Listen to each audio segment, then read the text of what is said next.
In the video earlier today, we talked about how much money Star Wars Outlaws was going to lose Ubisoft, one of the many failed franchises of the Walt Disney Company in recent decades. And now we've got to talk about some of these new live-action remakes, especially the Little Mermaid live-action remake from 2023, because as it turns out, the bills are still piling up, and we need to talk about how much money Disney lost on this one.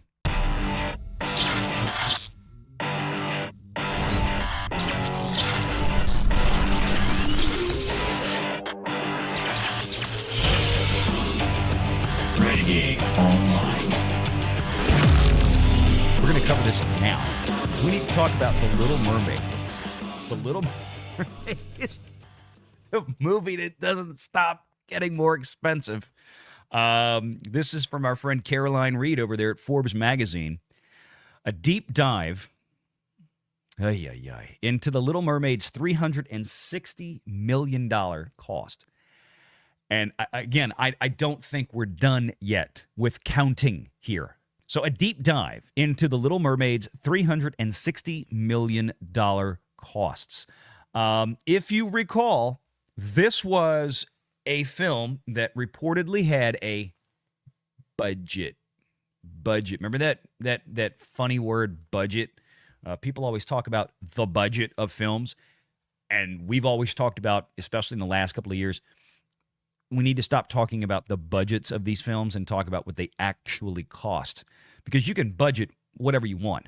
I can say that the budget for this film is $200 million. That doesn't mean that's what I spent on it. What they spent on it so far for The Little Mermaid, $360 million and climbing. So let's go through this. This is a follow-up to previous reports from Caroline Reed in Forbes magazine.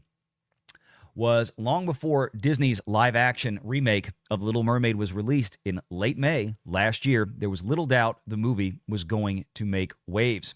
But one of the biggest surprises was how much money Disney had splashed out on the movie. The first hint of this came when we revealed in the Daily Express that the spending on The Little Mermaid had hit $325.6 million. And that was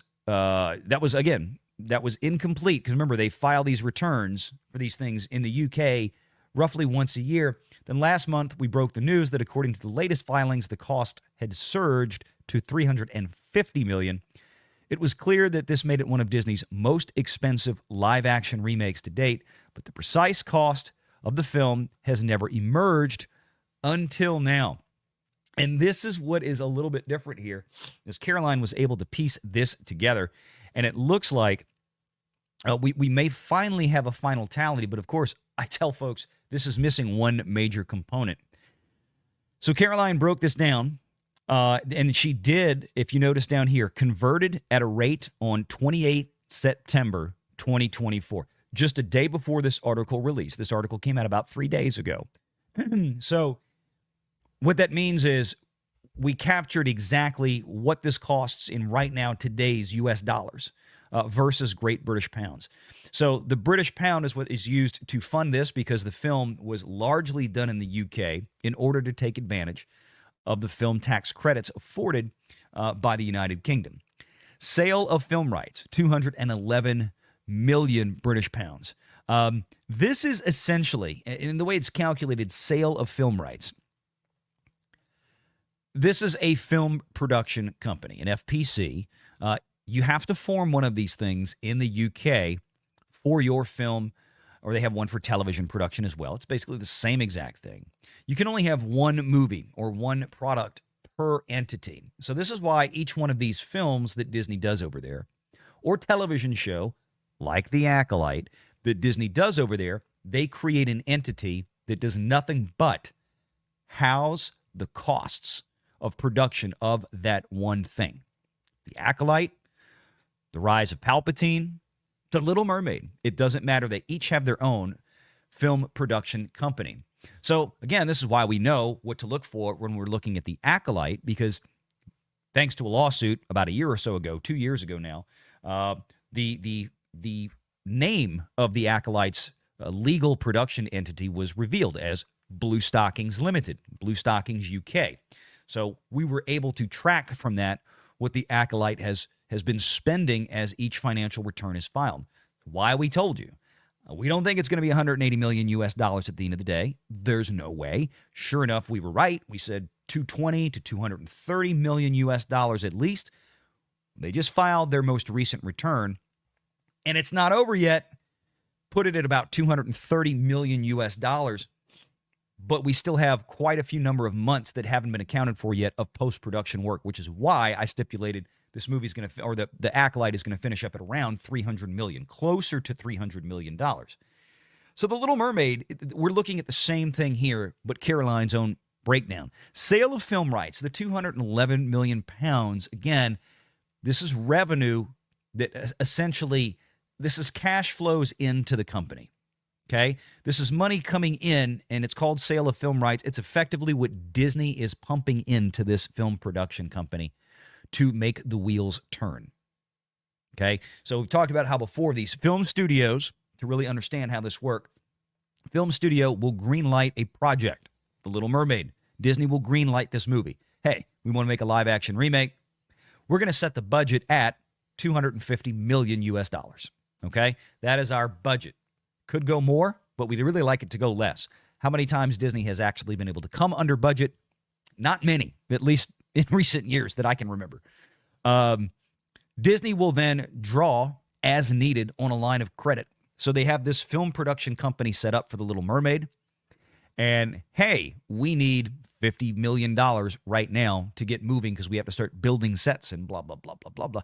So Disney will dip into a line of credit that it has from the entire company, say at Barclays Bank or HSBC Bank, something that is British-based, typically speaking, to get the film tax credits from the Brits. So they dip into a line of credit, and that line of credit is access to fund the operations of this film production company. And at some point down the road, of course, Disney has to pay that loan back, right? And typically they do that when the television product releases on Disney Plus, or in this case, the film releases in theaters, and positive revenues are now coming in from audience buying tickets, for example. Okay, 211 million Great British pounds is what Disney put in. And then you've got miscellaneous income. They had a separate line item, about another 10 million British pounds. And then they break down the costs. Wages and salaries, roughly 19 to 20 pounds. 2.2 million pounds for Social Security cost, which is just like we have FICA taxes here in the U.S. that include things like Medicare and Social Security. They have comparable things to that, I suppose, in the UK. Comparable taxes. Pension costs coming in at about 180,000 Great British pounds. And production costs themselves, actual physical production, both principal photography and post-production, amounting to about 247 million British pounds. So altogether, total costs for The Little Mermaid, meaning in order for the Walt Disney Company to get The Little Mermaid from start to finish, and finish being the movie hits the theater, not marketing yet, not marketing, just the production, 270 million, thereabout Great British pound sterling, translating into 362 million US dollars. So that's in today's numbers. That's what The Little Mermaid cost. Now, again, we got to stipulate The Little Mermaid came out in, what was it, May of last year, right? May of 2023. And that's something to note because I'm going to pull this up. I want to see what the actual exchange rate was at this time last year. So close to where we are now. Close to where we are. Almost the same. A little bit more. So we'll stick with the 362. Like I said, I was curious to see if there had been a major shift. You know, like we weren't catching it here in 2022. We were catching it at about the same pace, 75 to 80. All right. So fairly close to the 362 million in theory would hold. Disney, the parent company, and you can read in a lot of these financial returns, like when we covered the ones with the Acolyte, one of the lines in there that says, the company, we believe, is perfectly solvent thanks to the parent company that is financing it effectively, and that is the Walt Disney Company. That's where the money's coming from to make this happen. Without the parent company like Disney signing off on these film production companies. That film production company is never able to get any, they'd never be able to just go start a film production company with no financial backing out of the blue and then just get 250 million British pounds. They're in there with the Walt Disney Company, which is why you will see certain Walt Disney Company C-suite people listed on virtually every single one of these things. And Disney has their own Disney UK representatives out there, like Tracy Birmingham, who's on, at least until recently, I think she moved on to a different role, basically on each and every single one of these things as the head representative of Disney UK. The next thing on this chart, going back here, so we've established 270 million pounds, 362 million US dollars. We're in the same range, close enough, it seems like. Pre-tax loss. This is key. Pre-tax loss, 49 million Great British pounds. Pre-tax loss, right? 49 million. Tax credit, 49,662,000. So, in other words, the way they look at this was the production was underfunded, right? X amount of dollars came in, X amount of dollars went out. But until we got that film tax credit, this is basically where we zeroed out. And we ended a net profit of 50,000 British pounds, which on a production of 270 million British pounds is nothing. That's you're scooting by. You're breaking even. And that's the design of this. So when people talk about, but Valiant, you didn't talk about the film tax credit, I get that. And yes, Disney got that 50 million British pounds back. So it got about, let's call it 60 to 70. Disney probably netted just under or right at $300 million in cost. But it still cost what it cost to make the movie. Disney still spent $362 million to make this film, to get 60 million or so back. That's the key. It still cost, the Disney still spent what they spent. And again, like we said before, that does not include the marketing figure. This was a big deal for Disney, right? So they spent, on the worst day possible, at least another $100 million marketing this film after this, because you cannot put marketing costs into this. It would be illegal. You cannot put advertising and marketing costs into a film production entity or film production company's books. Because the reason the UK makes you file things like this is because they want to be able to see if, number one, you are eligible for any of the UK film tax credit, which goes up to 25% of eligible costs, and what costs are actually eligible. So, again, things like paying Halle Bailey, who played the Little Mermaid, the titular character of this movie, right? Her salary would not be, you wouldn't get a film tax credit for that. You wouldn't get a film tax credit for the director's salary. You wouldn't get a film tax credit for what you paid your executive producer. Things of that nature. The head writer, not going to get a film tax credit for that. That above-the-line stuff. It's basically the broad scope labor. If you look here, wages and salaries, 19 million pounds. If you look at production costs, 247 million pounds. The production costs, where you're hiring local British labor to come in and build sets, operate machinery, things of that nature, that's generally speaking where you're going to see your film tax credits come in up to that eligible ceiling. So there you have it, kids. But again, something to note that there may be a little bit left. There may be another couple of million that come in later, but this is where we're at. And of course, The Little Mermaid, there we have it. Worldwide box office, $569 million is what The Little Mermaid raked in at the box office, right?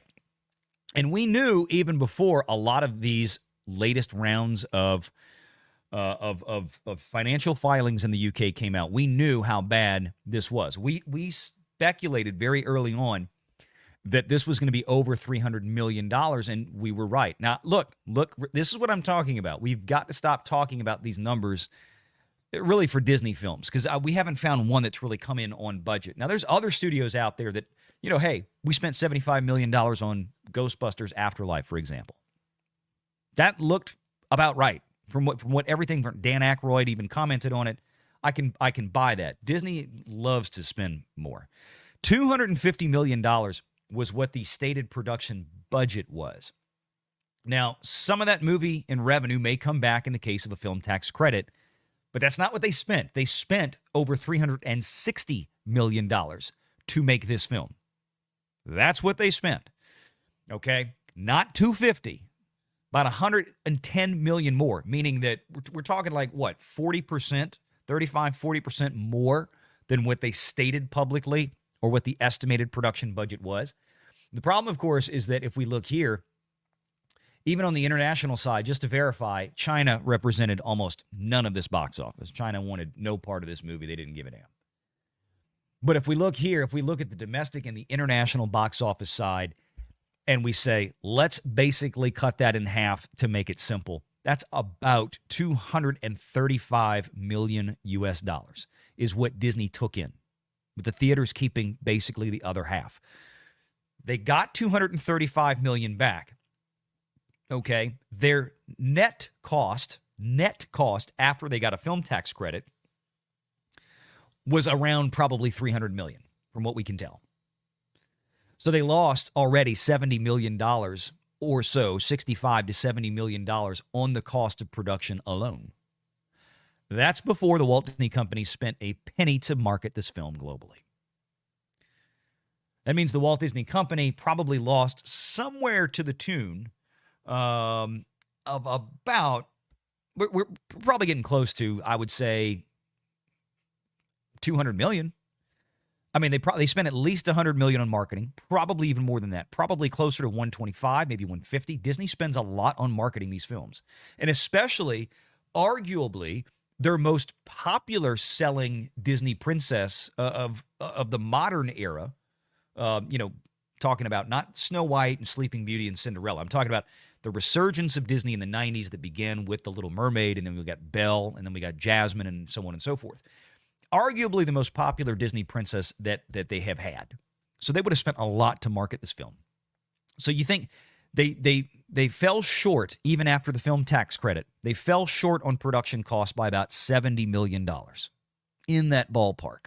And then they spent another $125 million on marketing the film. Well, now we're pushing $200 million. That's what Disney lost on The Little Mermaid. When we tell y'all out there that, and in the beginning, I said that about this movie, and go back and find the video from a year and a half ago, I was probably one of the very first people, if not the first person out of the gate, to say Disney's going to need, at minimum, $800 million in box office just to even think about breaking even on this film. Nowhere close. Nowhere close. This was not a win for the Walt Disney Company.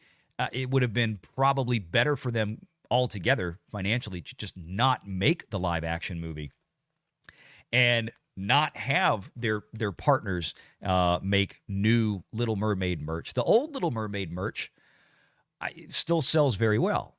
The new version just didn't. And they probably should have done a better job of figuring that one out before they spent an enormous amount of money that they did. Make sure you're subscribed to Valiant Renegade and join us every Sunday at 6 p.m. Eastern for the live show.